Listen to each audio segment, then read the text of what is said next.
생명을 살리는 7분 주일 골방 예배를 묵상 기도하심으로 시작하겠습니다.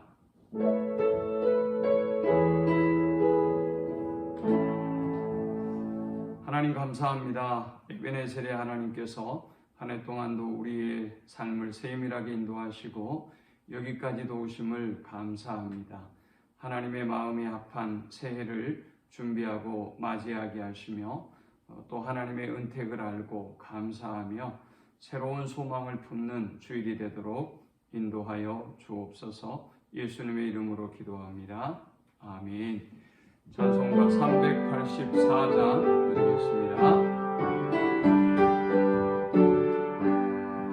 나의 갈 길 다가도록 예수 인도하시니 내 주 안에 있는 그를 어찌 실망이요 믿음으로 사는 자는 하늘 위로 받겠네.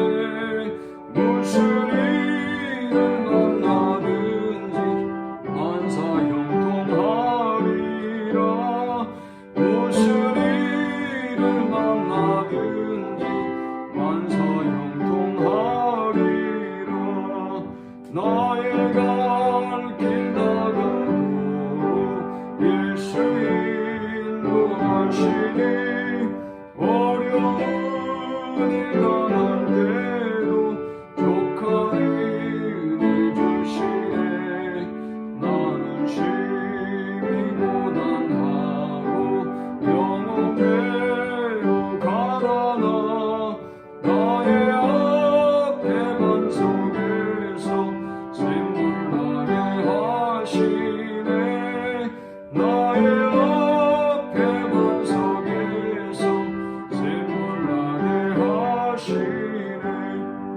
나의 갈 길 다가도록 예수 인도하시니 그의 사랑 어찌 큰지 말로 알 수 없도다.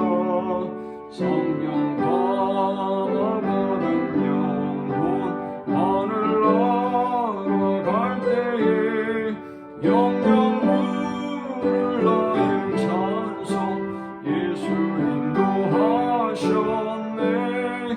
영영 부를 나의 찬송 예수 인도하셨네. 아멘. 오늘 이 시간에 주시는 살아계신 하나님의 말씀은 신약성경 베드로전서 1장 1절에서 7절의 말씀입니다. 예수 그리스도의 사도 베드로는 본도, 갈라디아, 갑바도기아, 아시아와 비두니아에 흩어진 나그네 곧 하나님 아버지 미리 하심을 따라 성령이 거룩하게 하심으로 순종함과 예수 그리스도의 핏부림을 얻기 위하여 택하심을 받은 자들에게 편지하노니 은혜와 평강이 너희에게 더욱 많을지어다. 우리 주 예수 그리스도의 아버지 하나님을 찬송하리로다. 그의 많으신 긍휼대로 예수 그리스도를 죽은 자 가운데서 부활하게 하심으로 말미암아 우리를 거듭나게 하사 산 소망이 있게 하시며 썩지 않고 더럽지 않고 쇠하지 아니하는 유업을 있게 하시나니 곧 너희를 위하여 하늘에 간직하신 것이라. 너희는 말세에 나타내기로 예비하신 구원을 얻기 위하여 믿음으로 말미암아 하나님의 능력으로 보호하심을 받았느니라. 그러므로 너희가 이제 여러 가지 시험으로 말미암아 잠깐 근심하게 되지 않을 수 없으나 오히려 크게 기뻐하는도다. 너희 믿음의 확실함은 불로 연단하여도 없어질 금보다 더 귀하여 예수 그리스도께서 나타나실 때 칭찬과 영광과 존귀를 얻게 할 것이니라. 아멘. AD 60년경 로마의 극심한 박해로 인해서 성도들은 흩어지게 되었습니다.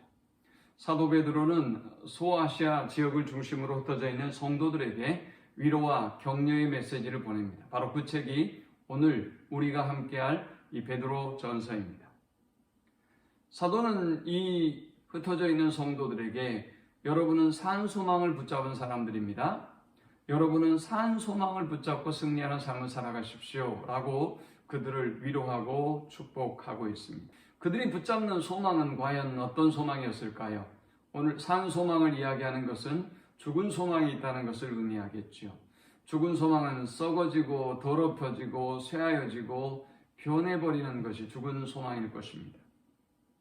그런데 그들이 바라보고 있는 천국, 그들이 바라보고 있는 하나님, 그들이 가지고 있는 이 믿음은 살아있는 소망인 것입니다. 과연 무엇 때문에 그들이 붙잡고 있는 소망을 산 소망이라고 표현하고 있는 것일까요? 첫 번째는 그들에게 하나님이 주신 구원의 은혜 때문입니다. 만일 그들의 구원이 자신의 결정과 자신의 의로 이루어졌다고 한다면 끊임없이 흔들리고 넘어질 것입니다. 변할 것입니다.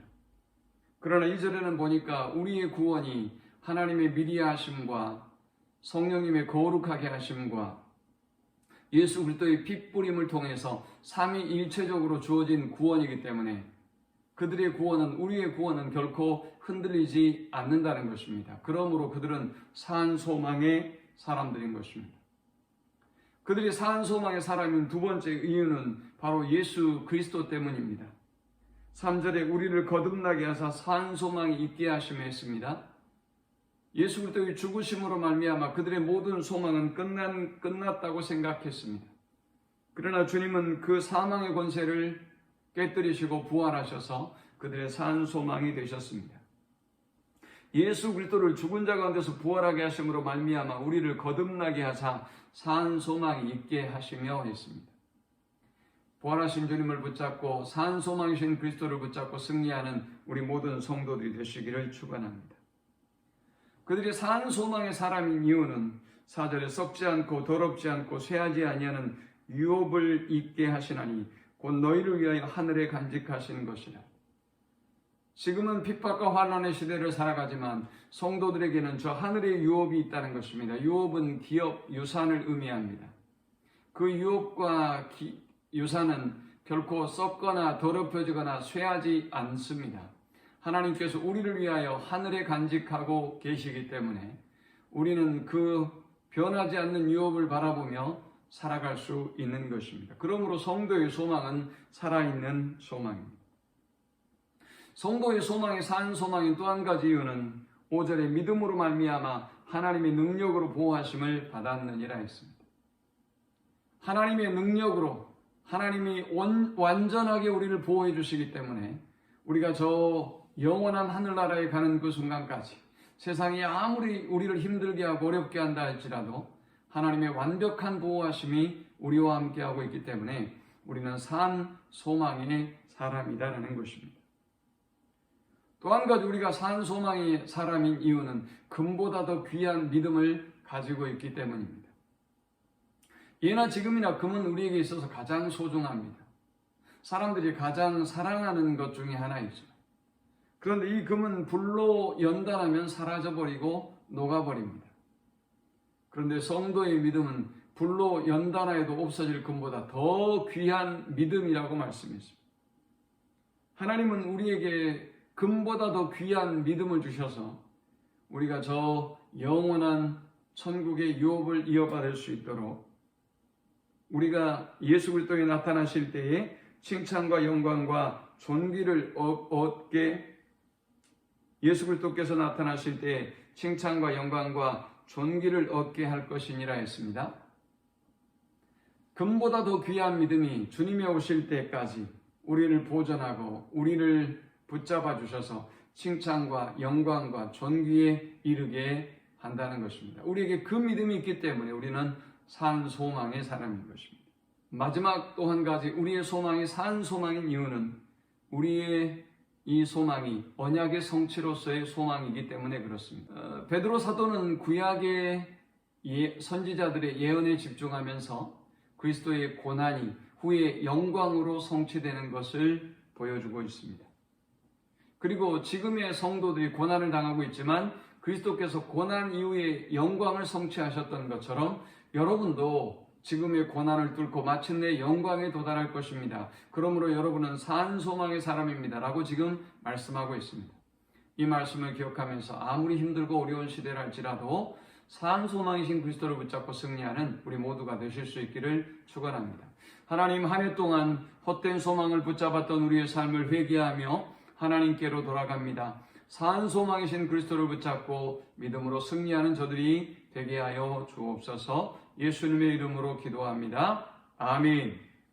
지금은 우리 주님 예수 그리스도의 크신 은혜와 성부 하나님의 극진한 사랑과 성령의 인도 교통 충만케 하심이 산 소망이신 그리스도를 바라보고 믿음으로 승리하는 삶을 살기를 소망하는 모든 성도들의 머리 위에 지금부터 영원토록 함께 있을지어다.